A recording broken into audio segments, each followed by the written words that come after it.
El Señor sale hacia el huerto de los olivos. El Salvador recogió a sus discípulos que le esperaban, y acompañado por ellos salió de la casa. Era de noche. Dejó atrás la ciudad, la ingrata ciudad que no le había reconocido, y subió camino del monte de los olivos, Mateo 16:30, hacia la otra parte del torrente Cedrón, a donde solía ir por la noche para hacer oración, Lucas 22:39.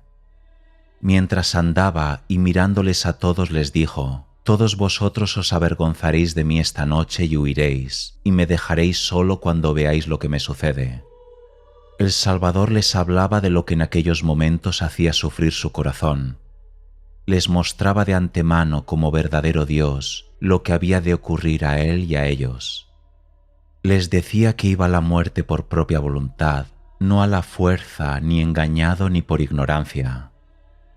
Para animarles les decía que volvieran a él después de haberle abandonado, que estuvieran seguros que él les perdonaría aquella debilidad, que lo sabía antes de que sucediera y que por eso se lo decía. A mí no me va a sorprender que os avergoncéis de mí y me abandonéis. Sé que ha de suceder. Hace ya muchos años que Zacarías lo profetizó: heriré al pastor y el ganado se dispersará.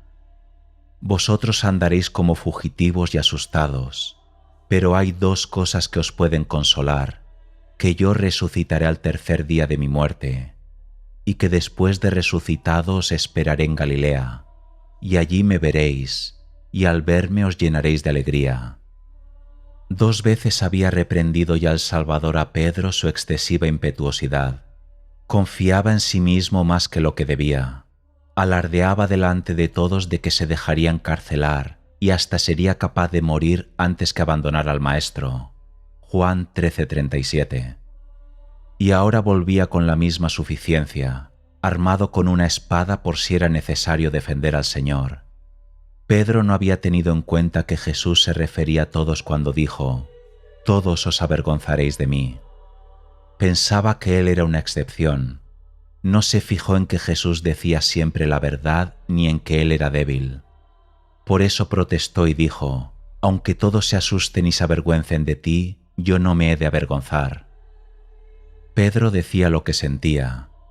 Ya que él se singularizó así, a él particularmente dijo el Señor que no tenía por qué presumir así ni tener tanta confianza en sí mismo, que olvidaba que él no mentía y que por tanto no debía dudar, su profecía se iba a cumplir. «Esta misma noche, antes de que el gallo cante 2 veces, tú me habrás negado 3, Marcos 14:30. Pero Pedro no acababa de creer que pudiera ser cierto. Le parecía que ya era negar al Señor el simple hecho de no manifestar su determinación de seguirle hasta el final.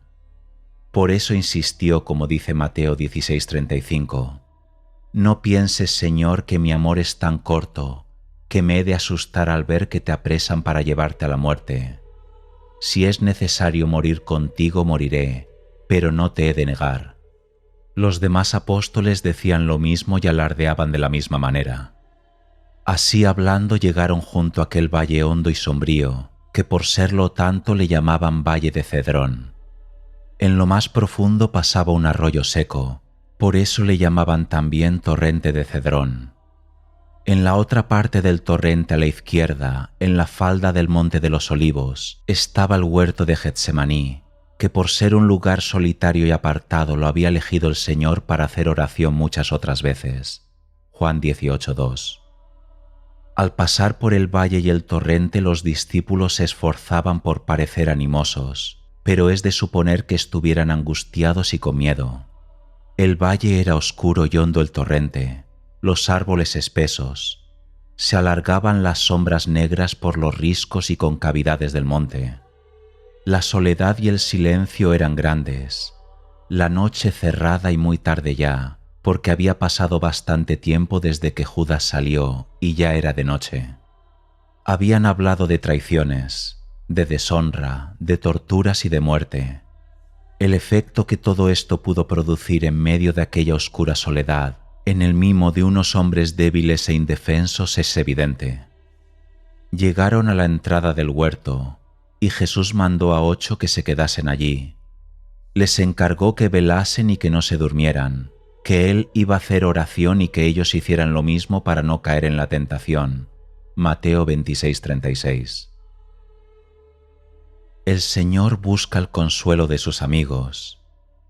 Se fue más adentro del huerto con los otros tres, con Juan, Santiago y Pedro. Pero también de estos tres se apartó como un tiro de piedra. Lucas 22:41. El Salvador empezó a sentir un terrible miedo y una angustia tan honda que le llenaban de tristeza. Necesitó decírselo a los tres discípulos más queridos. Mi alma está triste hasta la muerte. Es una tristeza que me mata. Los evangelistas hablan de esta tristeza con diferentes nombres. La tristeza es un sentimiento que nace ante el dolor que uno está sufriendo. Le llaman pavor o miedo, que nace del daño que uno espera sufrir. Ambas cosas, la tristeza con el miedo y el miedo con la tristeza, como si fueran dos pesadas losas, apretaron el corazón del Señor hasta hacerle sentir angustia. Marcos 14:33. Comenzó a sentir miedo y angustia. Tenía el Salvador muchos motivos de angustia y tristeza encerrados en su corazón, y los había sufrido durante toda su vida. Pero en aquel momento su dolor fue aún más fuerte.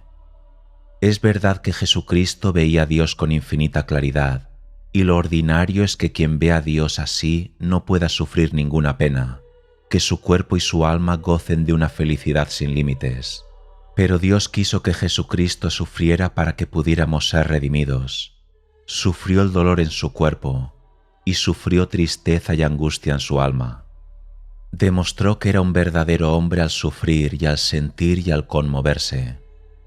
No fue menos salvador al padecer hambre, sed, cansancio y fatiga en su cuerpo. Tampoco fue menos salvador al padecer tristeza, miedo y angustia en su alma.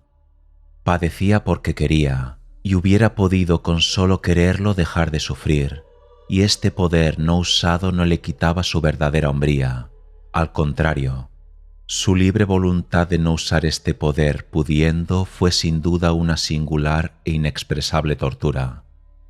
Si un hombre tiene un terrible dolor físico y tiene también a su alcance una medicina eficaz que con solo tomarla le quita inmediatamente el dolor, y no toma esa medicina, decimos que si este hombre sufre es porque quiere. Podemos decir también que puesto que tiene dolor es como los demás, débil y sujeto al sufrimiento. Igualmente el Señor podía quitar inmediatamente el dolor de su cuerpo y de su alma, pero no tomó esa medicina de su poder divino. Por tanto es cierto que sufrió porque quiso. Y si tenía y sufría dolor es que era como los demás hombres, débil y sujeto al sufrimiento. Padeció porque quiso, pudiendo impedir sus sufrimientos. Demostró ser un verdadero hombre, porque sufrió como sufren todos los hombres, y este quizá fue el desamparo del que se quejó en la cruz. Dios mío, ¿por qué me has abandonado? Mateo 27:46. Una de las razones por las que Jesucristo quiso sufrir dolor en su cuerpo y en su alma fue para demostrarnos que era un verdadero hombre, con nuestra misma naturaleza, que sentía como nosotros la tortura y los insultos, que no era de bronce y de piedra como dice Job. Esto también puede aprovechar y consolar a los amigos de Dios. Cuando sientan la fuerza de sus bajas pasiones no deben desanimarse y pensar que han perdido la gracia de Dios. Estos sentimientos no son pecado, sino manifestaciones de la natural debilidad del hombre. Esta debilidad quiso el Señor cargar sobre sí mismo, haciéndose igual que nosotros, excepto en el pecado, para que nosotros nos hiciésemos iguales a Él en fortaleza y en la obediencia de la voluntad de Dios. Sin duda alguna no hay mayor fortaleza donde el esfuerzo es mayor, sino donde el sufrimiento por ese esfuerzo es mayor. Lo dice también San Ambrosio: no deben ser considerados valientes los que más heridas reciben, sino los que más sufren por ellas. Fin de la cita. Quiso el Salvador participar como nosotros de los dolores del cuerpo y también de las tristezas del alma, porque cuanto más participase de nuestros males, más partícipes nos haría de sus bienes. San Ambrosio dice: tomó mi tristeza para darme su alegría, Con mis pasos bajó a la muerte, para que con sus pasos yo subiese a la vida. Fin de la cita. Tomó el Señor nuestras enfermedades para que nosotros nos curásemos de ellas. Se castigó a sí mismo por nuestros pecados, para que se nos perdonaran a nosotros. Curó nuestra soberbia con sus humillaciones, nuestra gula tomando hiel y vinagre, nuestra sensualidad con su dolor y su tristeza. Por todas estas razones y otras muchas que no alcanzo a entender, nuestro misericordioso y amoroso Señor no solo quiso ser azotado en la espalda, abofeteado, clavado de espinas en la cabeza y clavos en las manos y los pies, sino que también quiso sufrir tristeza y angustia en su corazón. Permitió que los enviados de las tinieblas le atormentaran. Permitió a la tristeza que se adueñara de su corazón, porque había motivos suficientes para sentir tristeza. La tristeza de nuestro Salvador. Fueron muchos sin duda los motivos de tristeza que tuvo el Salvador, y ya que no quiso impedirlos, actuaron con tanta fuerza en su corazón, que él mismo pudo decir que le habían llevado hasta el borde de la muerte. Jesús estaba cansado de aquel día. Por la mañana fue a pie desde Betania a Jerusalén, donde celebró con sus discípulos la cena del Cordero Pascual. Les lavó los pies, instituyó el sacramento de la Eucaristía y les dio de comulgar a todos. Luego habló largo rato, procurando por todos los medios posibles animarles y consolarles. Se olvidó de sí mismo para preocuparse de ellos, ocultándoles su propia pena para no aumentar la suya. Se deshizo en esta gran tarea de entrañable caridad. Recordad cómo les hablaba, les llamó hijitos míos, mis amigos, les llamó escogidos y compañeros de sus penas y tentaciones. Les dijo que debían estar más unidos a él que lo está el sarmiento con la vid. Les decía que el dolor iba a ser breve y la alegría grande, que iba a enviarles el Consolador, el Espíritu Santo, para que estuviese siempre con ellos, defendiéndoles y enseñándoles, que él abría el paso peleando y recibiendo en su cuerpo las heridas, que así ellos alcanzarían luego la victoria del mundo. Les dijo por último que les dejaba, que volvía a su Padre, y que esto era para él una felicidad tan grande, que si ellos de verdad le amaban y le querían bien, debían alegrarse con él. Que se marchaba, pero que iba a prepararles su sitio, y que luego volvería, y que se los llevaría con él para acomodarles en la casa eterna del cielo. Había también sufrido por Judas, tan cerca de él en la cena. Había luchado con la dureza de su corazón, unas veces con leves insinuaciones o con palabras claras y directas, otras con muestras de particular amistad y cariño, y no le pudo vencer. Esto le haría tanta pena como suele dar el que un amigo se convierta en traidor. Y eso fue lo que dijo varias veces aquella noche, hasta el punto de no poder ya disimular su tristeza. Se había despedido de su madre y el dolor con que ella se quedaba le desgarró el corazón. Y en todas estas cosas había procurado dominarse, poner buena cara, disimular lo que pasaba por dentro, para consolar a los suyos y cumplir con el deber de aquella última cena. Pero como la tristeza encerrada aún hace más daño al que la sufre, porque busca por dónde salir y tener un alivio y un desahogo, cuando el Señor se vio solo en el huerto, lejos de los 8 apóstoles que había dejado a la entrada, rompió a llorar. Mostró toda su amargura, deseaba descansar el corazón, consolarse con el amor y la lealtad de los 3 discípulos más queridos, y fue a ellos a quienes dijo: «Mi alma está triste hasta el borde de la muerte». No era menor la pena que le producía ver la mala voluntad de sus enemigos. De su odio nacía el deseo de matarle, de inventarse injurias y nuevas maneras de torturarle, de burlarse de él en medio de su angustia. Era como si los enemigos triunfasen sobre él, caído y abandonado de Dios. Salmo 60:11. Dios le ha desamparado, perseguidle, cogedle, que no hay nadie que le salve. Fin de la cita. Esta sensación de verse pisoteado por sus enemigos, de que había llegado el momento de volcar su odio contra él, hacía que llamara al Padre Eterno en su ayuda. Mira, Señor, mi tristeza, mira cómo mi enemigo se ha levantado contra mí. Lamentaciones 1:9. Y si el oír bramar a un toro o rugir a un león produce ya miedo aun estando protegido, con solo imaginar lo que haría esa fiera si estuviera libre, pensad en la angustia que produciría al Señor verse rodeado de tanta gente furiosa como fieras, y libres de poder hacer con él lo que su odio les dictara. Porque ciertamente su pueblo, querido y elegido por él, se revolvió contra Cristo con la fiereza de un león. Así lo indica el profeta cuando escribe: mi pueblo se convirtió para mí en un león salvaje, lanzó su rugido contra mí. Jeremías 12:8. A este odio de los sacerdotes principales y a esta mala voluntad de los poderosos del pueblo se refiere aquella profecía del Salmo: me rodeó un gran número de novillos, me cercaron toros enormes, abrieron contra mí sus bocas rugiendo como leones rapaces. Fin de la cita. El Señor conocía ya antes esta mala voluntad de sus enemigos, que habían de ser sus jueces. Conocía todos sus planes y los pasos que iban a dar para condenarle. Muchos años antes el profeta Jeremías lo pondera muy especialmente, como algo que iba a causarle un gran dolor y sufrimiento. Tú, Señor, me lo dijiste y lo supe, me hiciste saber sus maquinaciones.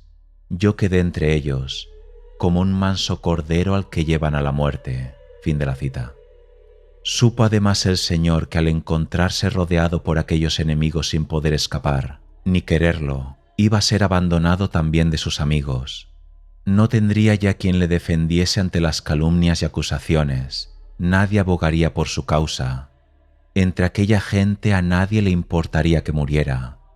De esto se quejaba él cuando decía: miro a mi derecha y veo que no hay nadie que se preocupe de mí. No tengo escapatoria, no hay nadie que me defienda. Salmos 141:5. Él mismo expresa la angustia de este desamparo de los amigos. Me deshice como el agua. Se descoyuntaron todos mis huesos. Mi corazón es como cera que se derrite en mis entrañas. Salmos 21:15. Tenía la muerte muy cercana y veía en su imaginación todo el dolor que iba a sufrir, el tormento y la crueldad de la cruz. La imaginación muchas veces asusta más que la misma muerte. Por eso los condenados suelen taparles los ojos, para que no vean ni el sitio ni el instrumento de su ejecución. Se procura también distraer a los condenados de su obsesión de la muerte por evitarles un poco la terrible ansiedad y el pavor de la espera. Pero el Salvador no tuvo a nadie que le aliviara. Nadie tuvo misericordia de él en aquella impaciente tensión de un condenado a muerte. El agua de la tribulación entró hasta lo más hondo de mi alma. Salmo 68:1. No podía dejar de pensar en la apasionada injusticia de los que iban a ser sus jueces, en la burla que iban a hacer de su afirmación de Hijo de Dios. Hasta los mismos esclavos le atarían para azotarle. Pensaba en el tropel de gente que le insultaría por las calles camino de la casa del pontífice.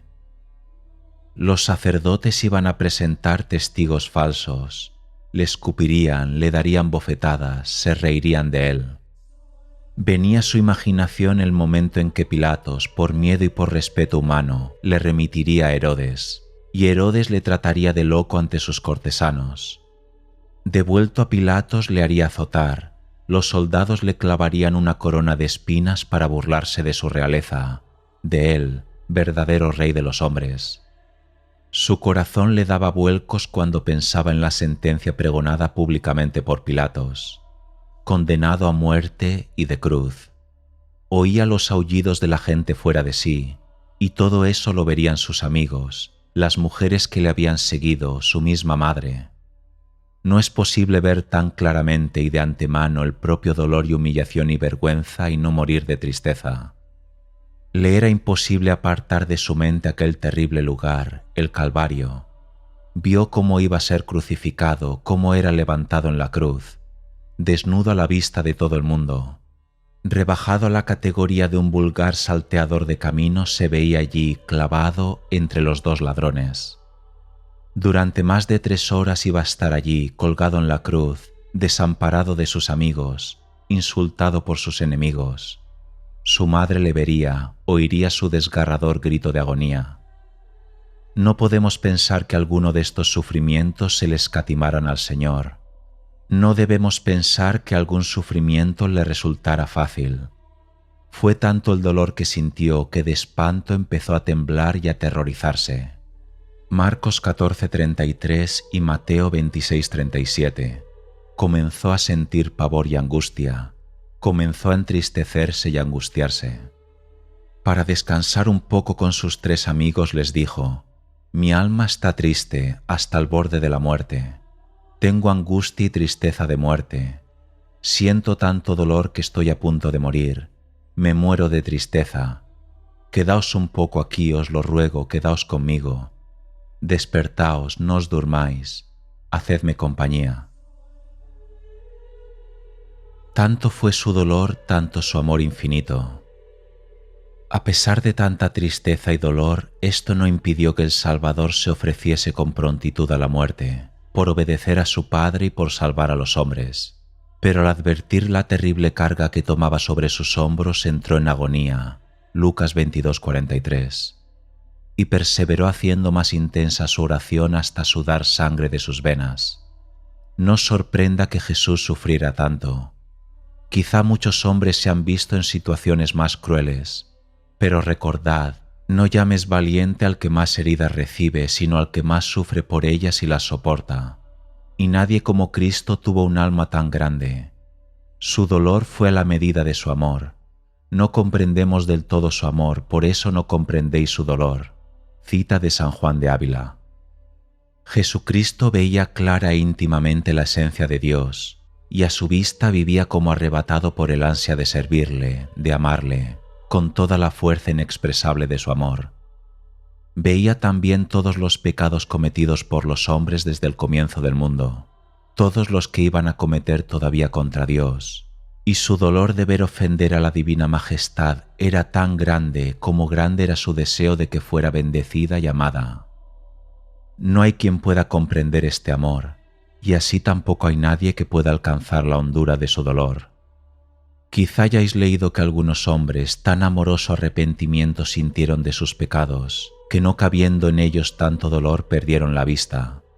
Pensad, si una chispa de amor de Dios hizo morir así a algunos santos, ¿qué sufrimientos de muerte serían los que padeció el Señor? Él, cuyo amor a Dios y a los hombres no tiene medida, es fuego eterno. Su amor a los hombres. Solo Jesús sabía apreciar justamente la gran desgracia que es para el hombre ser enemigo de Dios, carecer para siempre de su amor y de su compañía. Solo Él podía entristecerse de verdad al ver a los hombres que tanto quería en el grave peligro de su infelicidad eterna. Ver a Dios ofendido y a los hombres perdidos por el pecado era un cuchillo de doble filo que se le clavaba en el corazón. Deseaba la salvación de los hombres, aunque fuese tan a costa suya.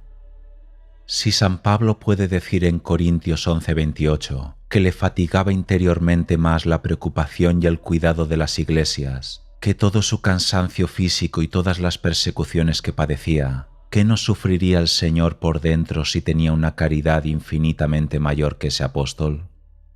Cristo nuestro Señor se había hecho cargo, había tomado como si fuesen suyos, de todos los pecados de los hombres, y se había prestado a pagar personalmente todas sus deudas, ante el Padre eterno injuriado y ofendido.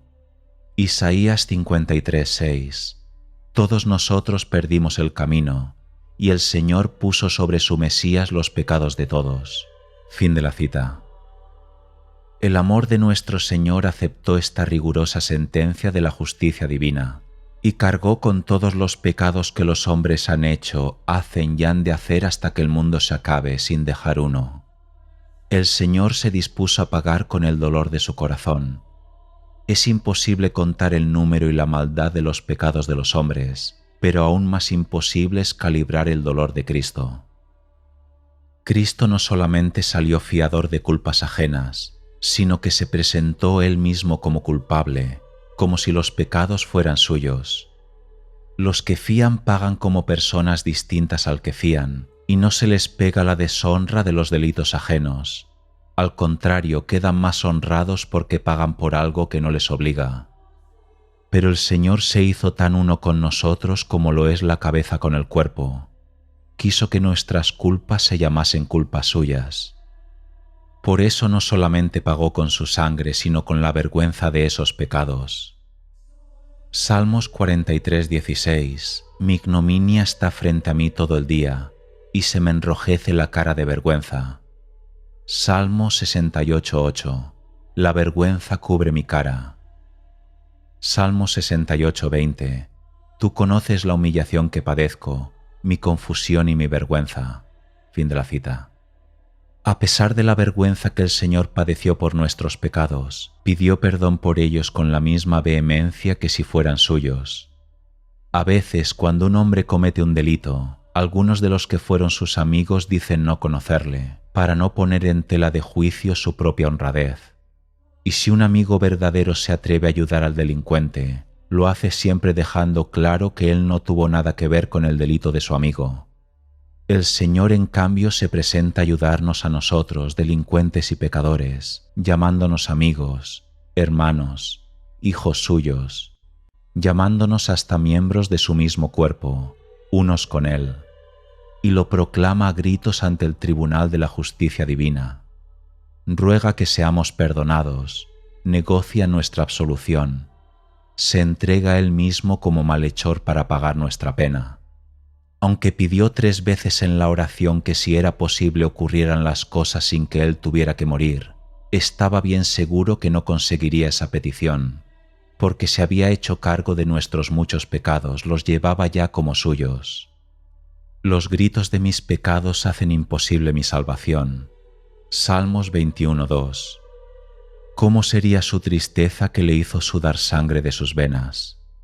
¿Qué vergüenza pasaría cuando escuchase ante la presencia de Dios los cargos de nuestros abominables pecados como si fuesen suyos? ¡Ay de nosotros porque los hicimos! Parece que ya no podía ser mayor la tristeza de Jesucristo, pero sí. Nuestro desagradecimiento, que es lo que más duele a quien da con amor, hizo aumentar la tristeza que sentía. Vio que iba a haber muchos que no conocieran su esfuerzo en favor nuestro, tantos que no lo apreciaran, que no lo agradecieran. Vio que después de haber dado su sangre para limpiar nuestra inmundicia, aún habría quienes murieran eternamente. Esto hería su corazón de tal modo que es imposible decirlo con palabras. Sintió el nuevo pecado de los hombres, los que pisan su sangre y desprecian su amor. Mucho más duro es este desprecio si viene de los mismos cristianos, de quienes han recibido mayores muestras de amor. Entonces el desagradecimiento desgarra más porque los que aman mucho se entristecen cuando les responden con desprecio. Dinos, Señor, ¿qué sientes tú que nos tienes tanto amor cuando te despreciamos y te olvidamos? Vio también en una mezcla de dolor y de consuelo cómo sus escogidos luchaban en la tentación. Vio su mortificación y su esfuerzo, su penitencia, las persecuciones que iban a padecer, las injurias y la deshonra que sufrirían, su trabajo y su cansancio, su dolor y a veces su martirio. Miró todo esto como algo muy propio, porque muy de cerca le llegaba al corazón. Eran padecimientos de los suyos, eran padecimientos suyos. Padecían por su amor, por no ofenderle, en defensa suya. Eran perseguidos solo por ser sus amigos, porque le servían y le seguían a Él. El Señor hacía suyo todo este dolor y lo padecía a Él. Si a Saulo cuando perseguía a sus cristianos dijo, ¿por qué me persigues?, de la misma manera las piedras con que mataron al diácono Esteban le herían a él, y el fuego que quemaba a Lorenzo le quemaba a él, y todas las tribulaciones de sus santos le afligían. Él conocía todo y penetraba mejor que nadie este dolor, y lo aceptó, y lo ofreció a su eterno Padre en su oración. El sufrimiento de su cuerpo místico era el sufrimiento de su propio cuerpo. El Salvador hace oración en el huerto. El Salvador nos dio un excelente ejemplo de lo que debemos hacer cuando estamos tristes, acudir a la oración. Su naturaleza, débil como la nuestra, rechazaba una cruz tan amarga, pero se postró en oración delante de Dios antes que permitir que su naturaleza cayera. Sabía bien que ni una hoja de un árbol se mueve sin que Dios lo quiera, que todo se ordena a los fines de la providencia divina. Cumplió con sus obras lo que había enseñado de palabra. Mateo 6:6, que la oración se debe hacer a solas, y por eso se apartó de los 3 apóstoles más cercanos. Como un tiro de piedra, dice el evangelista, y él mismo se arrancó de ellos. Se arrancó, no solo se apartó, sino que al hacerlo se arrancó algo de sí mismo. Tanto esfuerzo le costó dejarles, pero lo hizo. Y se arrodilló a una distancia que ellos pudieran advertir su ejemplo, y él pudiese desahogar su corazón afligido con más libertad. Allí se puso de rodillas, Lucas 22:41. San Marcos dice que cayó a tierra. Luego se postró, se dejó caer con la cara contra el suelo, Mateo 26:39, y empezó a rezar. Padre, Lucas 22:42. Padre, Padre, Marcos 14:36. Padre mío, Mateo 26:39. Empezó a consolarse con aquel padre que le mandaba morir, y él obedecía como hijo, aunque le viera con el cuchillo en la mano, mucho mejor que lo vio Isaac. Nos enseñó a aumentar nuestra confianza cuando es grande la contrariedad. Nos enseñó a ver a Dios como Padre aún en el momento en que castiga, llamándole así, Padre. Padre, Padre, Padre mío, si es posible, Mateo 26:39. Si tú quieres, Lucas 22:42. Te suplico que no tenga que beber este cáliz de amargura. Yo no quiero ninguna cosa que tú no quieras, pero si tú quieres, si es posible, haz que no beba este cáliz. Sentir repugnancia ante el dolor y desear evitarlo no disminuye el mérito si la propia voluntad está conforme con la de Dios. Al contrario, aumenta el mérito. Así hizo Jesucristo, mostró bien clara su repugnancia natural ante el dolor. Aparta de mí ese cáliz, pero añade, si es posible, si tú quieres. Y como no es posible, como Dios no quiere, Jesús se somete y se abraza a la voluntad de Dios. No hagas lo que yo quiero, sino lo que quieres tú. Mateo 26:39. Ejemplo digno de ser imitado. Quien pide es el Hijo único de Dios, amante y obediente, en el que su Padre tiene puesta toda su satisfacción. A quien pides a su Padre, el que todo lo puede. Lo que pide es que le libre de una muerte cruel que no merece, y sin embargo pide con serenidad y respeto, pide con la condición de que esa sea su voluntad, no quiere más que lo que quiera su Padre. En cambio nosotros, que por nuestra culpa merecemos cualquier castigo, no miramos qué pedimos, ni el motivo, ni tenemos en cuenta lo inoportunos que somos. El Señor nos da ya hecha la oración, que no se haga lo que yo quiero, sino lo que quieres tú. El Salvador se levantó y se acercó a sus discípulos. Con el cansancio y la tristeza estaban dormidos. Les despertó para que estuvieran alerta ante el encuentro que esperaban. Seguro que le entristecería ver lo vivo y despierto que andaba Judas en la traición, y en cambio los suyos perezosos y adormilados en la oración. Pedro había demostrado ser el más animoso, al menos el que más había presumido ofreciéndose hasta morir por su maestro, con tal de no abandonarle, y ahora estaba dormido. El Señor quiso advertirle que no presumiese de grandes heroicidades y se humillase al ver que era vencido hasta en cosas vulgares y pequeñas. Se dirigió a él personalmente.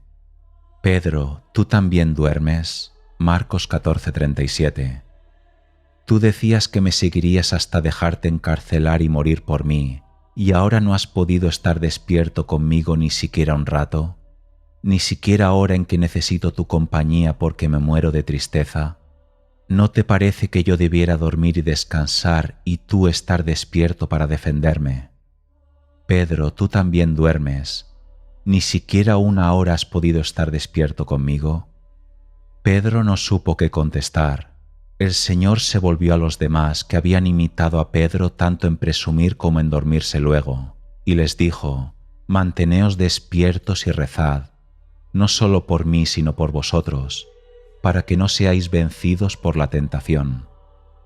No os descuidéis, no os fiéis de vuestras buenas intenciones, porque aunque el espíritu esté dispuesto para hacer y padecer, la carne es flaca y batalla contra el espíritu, y os vencerá si no insistís en la oración pidiendo a Dios su fortaleza».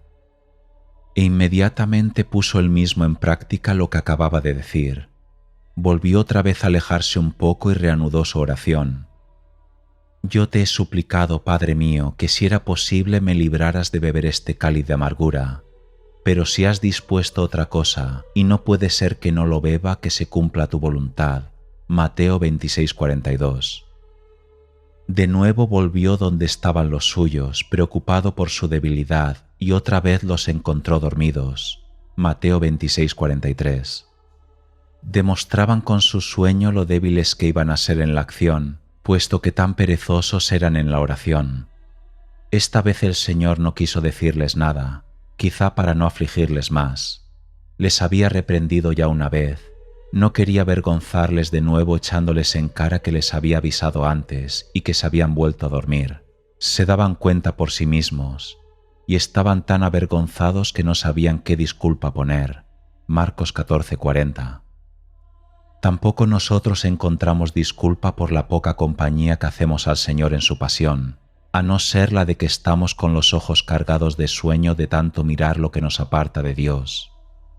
El Salvador los dejó donde estaban, Mateo 26:44, y se volvió por tercera vez a rezar, y por tercera vez rezó con las mismas palabras. No hacen falta palabras nuevas y rebuscadas para dirigirse a Dios. Bastan las mismas, 3 y muchas veces repetidas para que el Señor nos oiga. Perseverantes llamando a la puerta de Dios hasta que nos abra, continuos en la oración, y tanto más tiempo cuanto mayor sea la tristeza que nos oprime. Sudor de sangre. Era grande la tristeza del Señor en esta tercera vez, tanto que San Lucas la llama agonía. Agonía quiere decir lucha, pelea, porque Cristo peleaba y luchaba dentro de sí. Por un lado estaba su natural rechazo y huida del dolor que imaginaba terrible ante su inminente muerte, y por otro lado estaba su voluntad de obedecer al mandato de su Padre. Su espíritu, fuerte y dispuesto a morir, peleaba contra su carne y la animaba a que aceptase la muerte y obedeciera la orden de Dios. En esta lucha, en esta agonía, dice San Lucas en 22, 43 y 44, que el Salvador hizo más fervorosa y más larga su oración.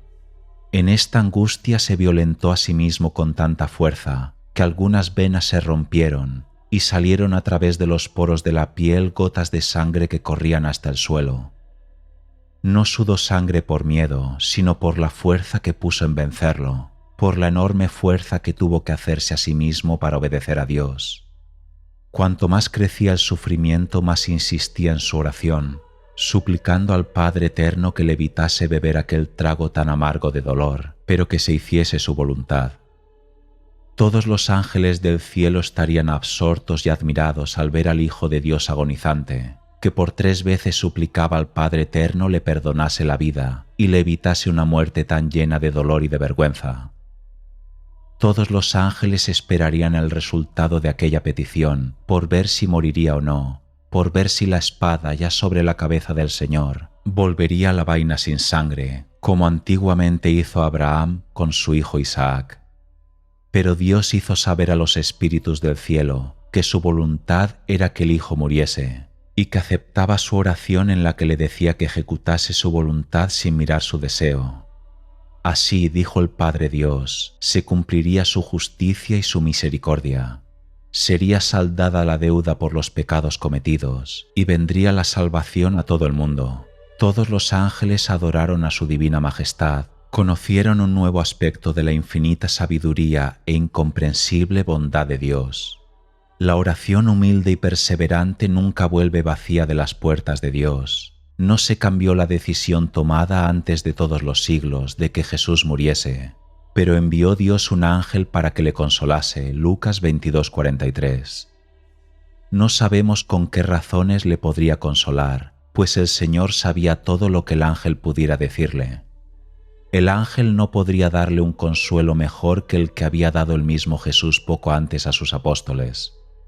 Escuchó humildemente del ángel lo que él sabía, y le consoló porque no importa saber las razones, lo que importa es sentirse querido. En esto nos enseña el Señor que debemos ser humildes y buscar consuelo en los demás cuando estemos tristes, aunque el que nos intenta consolar sea más ignorante que nosotros. Terminada la oración se levantó el Señor del suelo. Lucas 22:45. A pesar de haber sido avisados 2 veces, los apóstoles estaban de nuevo dormidos, de puro cansancio y tristeza. Mateo 26:45.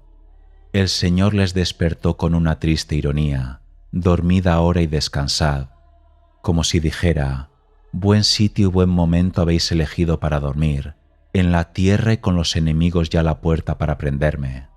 Dormid y descansad si podéis. Os había pedido que rezarais y que estuvierais despierto conmigo, pero ahora por mí podéis ya dormir. De todos modos no podréis ahora. Y luego, como no se despertaban ni se movían del suelo, les gritó: venga, basta ya de dormir, fuera ese sueño. Marcos 14:41. Ya no hay tiempo para dormir, ha llegado el momento en que voy a ser apresado.